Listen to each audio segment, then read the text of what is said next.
Bismillahirrahmanirrahim.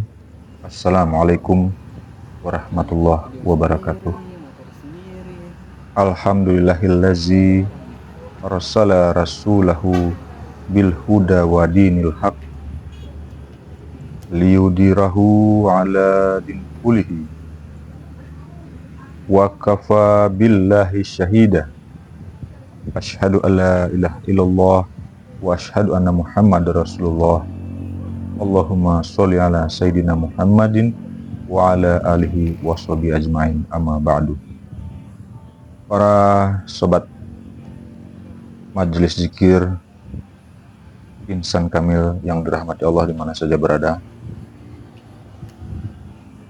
pada kali ini kita akan coba menjawab satu pertanyaan dari sobat kita, yang mana sobat kita ini dalam kesehariannya masih bingung di dalam melaksanakan ibadahnya dikarenakan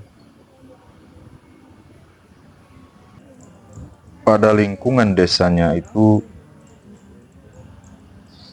kadang melaksanakan sholat subuh di masjid A, kemudian kadang melaksanakan subuh di masjid B, sementara di masjid A itu melaksanakan kunut, kemudian yang di masjid B tidak melaksanakan kunut. Ini yang menjadi kebingungan dari sobat kita. Pada kesempatan ini kita akan coba urai sedikit untuk bisa memberikan jawaban atas pertanyaan tersebut. Untuk menjawab ini, permasalahan ini sebenarnya tidak terlepas dari mazhab fikih yang telah dirumuskan oleh 4 imam, yaitu fikih kitab Imam Hanafi, Imam Maliki, Imam Syafi'i, dan Imam Hambali. Dalam bab fikih, dari masing-masing imam 4 yang sudah merumuskan tentang fikih ini, memang ada yang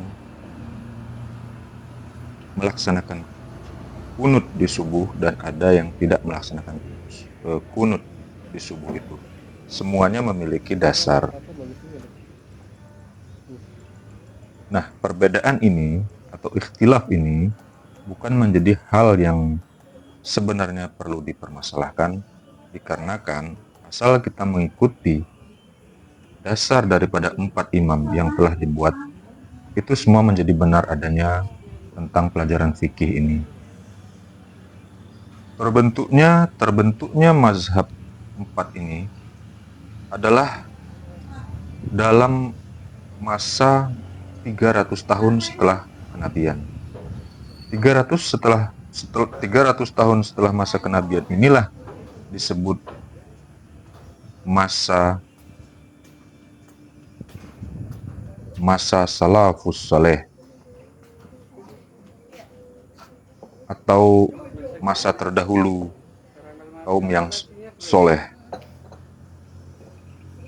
Kaum salaf ini dimulai dari para sahabat, kemudian para tabi'in yang belajar dengan sahabat, kemudian para tabi'ut tabi'in yang belajar kepada tabi'in. Masa inilah masa merumuskan seluruh peninggalan daripada baginda Nabi Muhammad SAW. Mulai pencatatan daripada Al-Quran, pengumpulan dan pencatatannya, kemudian pengumpulan hadis-hadis, sehingga dibukukanlah dalam kurun waktu 300 tahun setelah kenabian ini menjadi 4 mazhab itu oleh masing-masing imam yang telah tadi kita sebutkan. Perbedaan cara beribadah menurut masing-masing mazhab ini sebenarnya tidak ada yang bisa dikatakan salah, dikarenakan semua dari masing-masing 4 imam yang merumuskan fikih ini adalah semuanya benar dan semuanya berdasar. Ada yang di luar negeri sana, tidak di Indonesia, misalnya cara setelah takbir ada tangannya dilipat di dada, ada yang tangannya lurus ke bawah. itu semua memang memiliki dasar dari masing-masing empat mazhab. Tinggal sekarang kita hanya memilih mazhab mana yang mau kita ikuti. Karena mazhab ini adalah singkatan daripada mazhaba ilayya. Jadi dari keempat mazhab, dari keempat pembukuan fikih fikih Islam ini, kita lebih condong kemana? Misalnya kita lebih condong kepada pelajarannya kitab-kitab dari Imam Syafi'i, maka dia disebut dengan condong kepada Imam Syafi'i, inilah disebut dengan bermazhab Syafi'i, dan lain-lain sama juga seperti itu. Jadi mudah-mudahan ini bisa menjawab daripada keraguan sobat kita yang kadang sholat di masjid A pakai kunut sembahyang subuhnya, kadang di masjid B tidak pakai kunut. Itu sebenarnya tidak ada permasalahan di dalam peribadatan kita. Jadi kita tidak ragu lagi karena semuanya ini adalah memiliki dasar yang jelas di dalam kitab-kitab Imam Fikih yang empat ini, yang semua sudah disepakati oleh para ulama. Dan di dalam pembahasan mazhab ini sebenarnya berkaitan juga dengan keraguan teman kita ini, khawatir karena sabda Nabi yang mengatakan bahwa umat Islam itu nanti akan terpecah menjadi 73 golongan dan semuanya akan binasa kecuali satu. Kemudian para sahabat bertanya, siapakah wahai Rasulullah yang satu ini? Maka Rasulullah menjawab, yaitu orang-orang yang berpegang teguh pada itikadku, yang berpegang teguh pada itikad yang dipegang oleh sahabat-sahabatku. Dari hadis itu juga ada kaitannya dengan mazhab tadi. Dari hadis itu juga terbentuklah juga Ahlus Sunnah wal Jamaah. Kelompok Ahlus Sunnah wal Jamaah inilah yang terus memegang kemurnian daripada ajaran Nabi itu zahir dan batin. Fikih, pelajaran fikihnya, dan pelajaran ilmu ruhaniyah dada Nabi Muhammad SAW. Jadi Ahlus Sunnah ini, Ahlus Sunnah wal Jamaah ini terbagi dua kata. Ahlus Sunnah itu artinya mengamalkan sunnah, menganut sunnah, atau yang mengikuti sunnah Rasulullah SAW. Dan wal Jamaah itu artinya jamaah. Maksudnya adalah jamaah para sahabat-sahabat Nabi dan pengikut-pengikutnya. Atau dalam pengertian umum, Ahlus Sunnah adalah mereka-mereka yang mengikuti dengan konsisten semua jejak langkah yang berasal dari Nabi Muhammad SAW. Inilah yang dikatakan Ahlus Sunnah wal Jamaah. Kelompok Ahlus Sunnah wal Jamaah ini, karena terlalu banyak umat-umat Islam ini sudah mengetahui tentang hadis Nabi yang 73 golongan, kemudian yang dikatakan benar itu adalah yang mengikuti sunnah dan yang mengikuti sunnah Rasul itu, maka semua menisbatkan bahwa diri mereka adalah kelompok Ahlus Sunnah wal Jamaah seluruhnya. Namun di dalam kelompok Ahlus Sunnah wal Jamaah ini sendiri memiliki ciri-ciri atau memiliki kriteria sebagai pengikut, penganut daripada ajaran Ahlus Sunnah wal Jamaah ini sendiri. Ciri yang pertama, orang-orang yang mengaku dalam Ahlus Sunnah wal Jamaah ini adalah harus namanya bertauhid atau akidah ya. Berakidahnya itu, manhajnya itu harus manhaj Asy'ariyah dan Al-Maturidi. Karena dari akidah Abu Hasan Al-Asy'ari dan Al-Maturidi ini telah merumuskan tentang sifat 20 dan sebagainya sebagai landasan akidah dari kelompok Ahlus Sunnah wal Jamaah.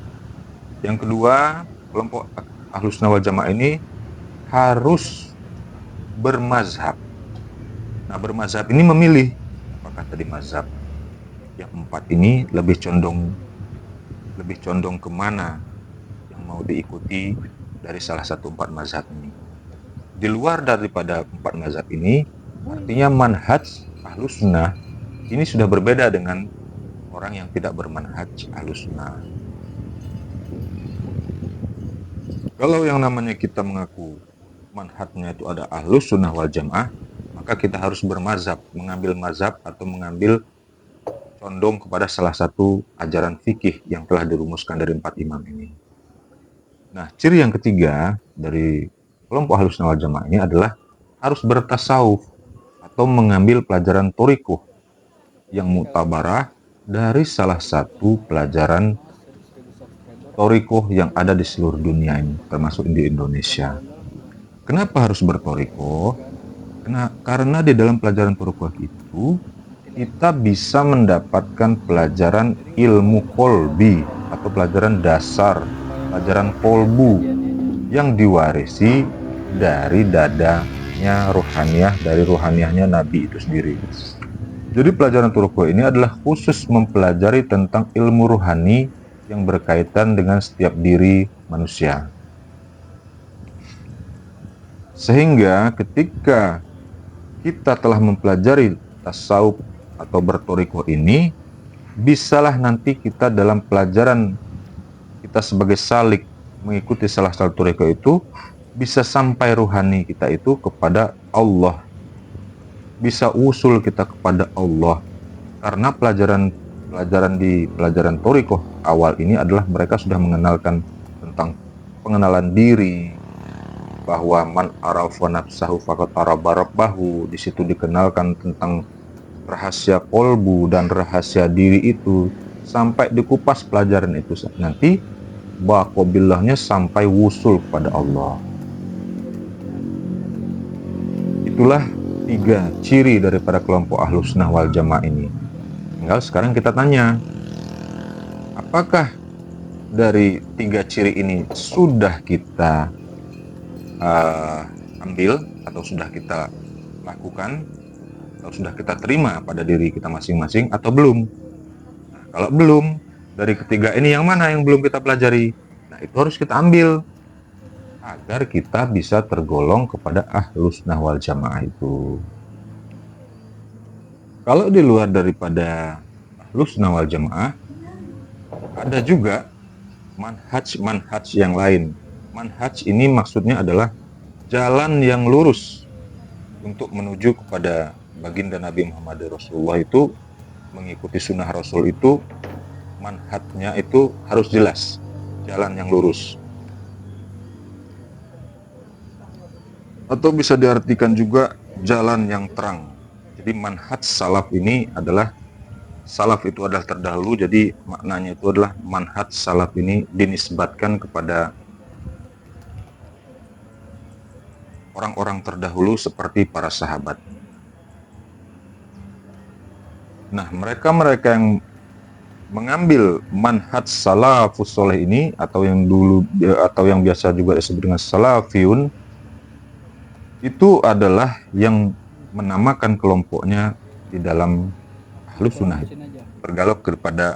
tergabung ke dalam kelompok Ahlus Sunnah wal Jamaah, karena berpegang teguh kepada Al-Quran dan As-Sunnah Rasul itu sendiri. Namun di luar daripada manhaj salafus soleh ini, ada juga manhaj yang lain yang memang itu pada zaman dahulu, zaman sahabat setelah kenabian itu memang sudah terpecah belah. Ada yang Syiah, ada yang Khawarij, ada dan lain-lain, Mu'tazilah dan segala macamnya. Makanya dibuatlah satu rumusan lagi oleh Abu Hasan Al-Asy'ari dan Al-Maturidi ini tentang akidah Ahlus Sunnah wal Jamaah itu kepada Aqaid 420, telah disusun dalam kitab akidahnya. Namun saat ini banyak juga orang-orang yang menamakan atau mengaku dirinya adalah Ahlus Sunnah wal Jamaah, kemudian banyak juga dengan stigma bahwa kembali kepada Al-Quran dan Sunnah, mengajak orang kembali kepada Al-Quran dan Sunnah. Namun ketika ditanya atau dipelajari paham mereka ini sendiri adalah sebenarnya paham Wahabi dan paham-paham yang lain banyak di luar daripada Ahlussunnah ini. Yang jelas, kita sebagai orang yang mengaku Ahlussunnah wal Jamaah itu harus memegang 3 ciri itu tadi. Yang pertama, akidahnya harus menggunakan akidah Abul Hasan Asy'ari dan Al-Maturidi. Yang kedua, harus bermazhab yang 4, memilih salah satu mazhab yang 4 ini. Yang ketiga, harus bertasawuf atau berthariqah. Di luar daripada ciri ini bukan namanya Ahlussunnah wal Jamaah. Atau kalau mereka tertarik dengan Ahlussunnah wal Jamaah, berarti mereka belum sempurna. Misalnya mereka baru menggunakan akidah Asy'ari dan Al-Maturidi, kemudian baru bermazhab, tapi belum mengambil pelajaran namanya tasawuf atau thariqah, ini dikatakan belum sempurna. Karena nanti tidak mendapatkan pelajaran tentang sisi rohaninya, atau tidak mendapatkan pelajaran tentang ruhaniyahnya yang telah diajarkan Nabi kepada para sahabat, kepada tabi'in, kepada tabi'in sampai kepada generasi sekarang. Mereka ini adalah disebut dengan sanad silsilah mata rantai yang memiliki sanad silsilah sampai kepada Rasulullah, yang khusus namanya mewarisi ruhaniyah, dari sisi ruhaniyah, keilmuan ruhaniyah dari dada Nabi Muhammad SAW. Makanya sangat penting bagi kita yang mengikuti Ahlussunnah wal Jamaah ini mengecek diri kita masing-masing. Apakah akidah kita sudah mengikuti akidahnya Abu Hasan Asy'ari dan Al-Maturidi? Kemudian mazhab kita sudah mazhab apa? Kemudian bertasawuf kita sudah mengikuti thariqah apa? Ketika kita sudah memiliki ciri-ciri ini sudah dipastikan kita itu sudah menjadi bagian daripada Ahlussunnah wal Jamaah. Sehingga kita tidak memiliki keraguan lagi tentang beribadah. Walaupun ada perbedaan-perbedaan di dalam pelaksanaan ibadah, itu bukan menjadi perbedaan yang mesti dipertentangkan, tapi hanya untuk mempermudah daripada pelaksanaan ibadah kita itu sendiri. Para sobat Majelis Zikir Insan Kamil yang dirahmati Allah dimanapun berada, begitu pentingnya kita memang memahami Ahlussunnah mazhab ini agar kita mendapat ketenangan di dalam melaksanakan ibadah-ibadah kita. Mari kita koreksi bersama, apakah selama ini kita sudah termasuk kepada Ahlussunnah wal Jamaah atau belum, dengan ciri-ciri atau kriteria yang telah kita sebutkan di atas. Karena mari kita senantiasa koreksi diri kita untuk terus meningkatkan dan menyempurnakan ibadah-ibadah yang kita lakukan ini agar tidak menjadi sia-sia di akhirat nanti. Akhirul kalam, semoga kita selalu dibimbing oleh Allah Subhanahu wa taala untuk terus-menerus mendalami ilmunya. Billahi taufiq wal hidayah. Wassalamualaikum warahmatullahi wabarakatuh.